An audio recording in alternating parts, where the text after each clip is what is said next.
জিনিসটা আবার বুঝলো। এতটুকু বয়সে সে প্রেম জিনিসটা ঠিকই বুঝতে পারছে। প্রেম কি ভয়ঙ্কর একটা জিনিস চিন্তা করা যায়।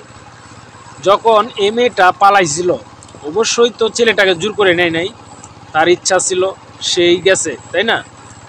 তো যখন সে পালাইছিল, পালানোর সময় কিন্তু তার মা বাবা ভাই বোন আত্মীয় স্বজন পড়াশোনা কারো কোনো কথাই সে মানে চিন্তাও করে নাই। কারণ ওই যে ভালোবাসা এমন একটা জিনিস যেটা আসলে কোনো বাধা মানে না। এটা বুঝবে যারা মূলত প্রেম করছে, প্রেম করে বিয়ে করছে বা প্রেম করে ধোকা খাইছে চাকা খাইছে, এটা মর্যাদাটা তারাই বুঝবে। কিন্তু এই মেয়েটা আসলে কি ভুল করে নাই বলেন? এত অল্প বয়সে একটা মেয়ে যখন এরকম একটা সিদ্ধান্ত নেয়, তাহলে কতটুকু ভয়ঙ্কর একটা সিদ্ধান্ত হইতে পারে চিন্তা করা যায় না।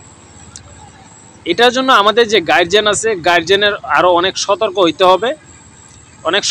হবে, যাতে তার ছেলে মেয়ে কি করতেছে, কোথায় যেতেছে, কার সাথে মিশতেছে, হ্যাঁ, এগুলোর প্রতি আলাদা একটা খেয়াল রাখতে হবে।